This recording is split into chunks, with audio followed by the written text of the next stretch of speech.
ẹ̀yin tèmi gist kan ni mo máa fẹ́ fún yín kẹ́ ṣé gbogbo yín lẹ rántí rumor tó fly látijọ́ yìí nípa Ìyábọ̀ Òjó àti Tóyìn Abraham ní pé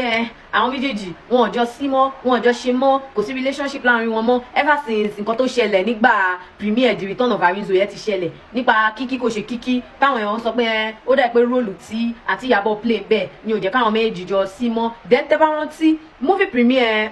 The Return of Ọmọtara Johnson tó ṣe lẹ́nu ọjọ́ mẹ́ta gbogbo yín lẹ mọ̀ pé Ìyábọ̀ Òjó wà lórí high table Tóyìn Abraham náà àwọn náà attend the. ẹ̀yin èèyàn wa ìjẹ́ ti gbọ́ gbogbo nǹkan tí arábìnrin yìí sọ báyìí nípa arábìnrin tí a mọ̀ sí Ìyábọ̀ Òjó àti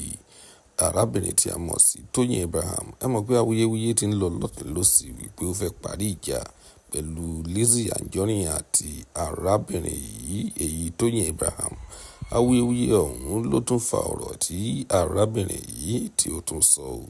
Ẹ̀yin tèmi ó sọ̀rọ̀ gidi nínú fọ́nrán yìí. Ẹ jẹ́ ká gbọ́ nǹkan tí arábìnrin yìí tí ó ní láti sọ fún wa bí gbogbo bí ọ̀rọ̀ náà bí ó ṣe rí láti bẹ̀rẹ̀ tí dé òpin. Ẹ gbìyànjú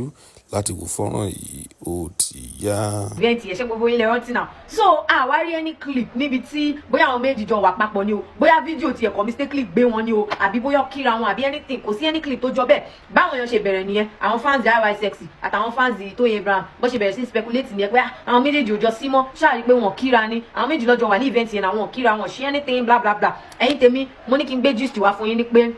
Ìyábọ̀ Òjó was in Tóyìn Abraham's comment section yesterday yesterday ni àbí today Tóyìn Abraham ṣáà post the flyer movie wọn Alábòsí part 2 yeah so nínú comment section yẹn Aunty Ìyábọ̀ was in the comment section and she commented with laughing and love emoji.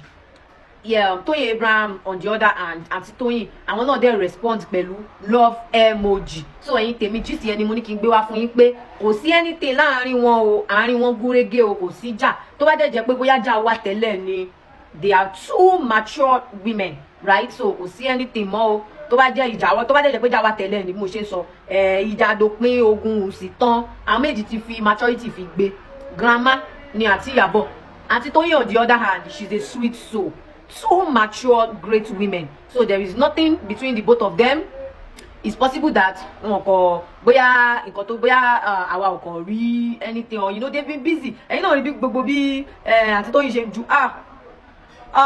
àti wọ́n ti dominate YouTube every eke market day ni Tóyìn Abraham gbé movie jáde so she's so busy. Ìyábọ̀ Òjó on the other hand she's been busy immediately after Return of Arinzo wọ́n bẹ̀rẹ̀ another project and the project is even out already The Memory of You gbogbo yẹn lọ wò lórí YouTube. Meanwhile Tóyìn Abraham on the other hand náà àwọn náà ti gbé Alábòsí part 2 jáde ẹ lọ wò yẹn náà lórí YouTube. So kò sí jà kò sí anything these two women are busy chasing the bag. So ẹ̀yin náà ẹ jẹ́ káwa náà lọ chase báàgì tiwa ṣé ti yẹ yín gist yẹn mo ní kí n gbé wá fún yẹn tèmi.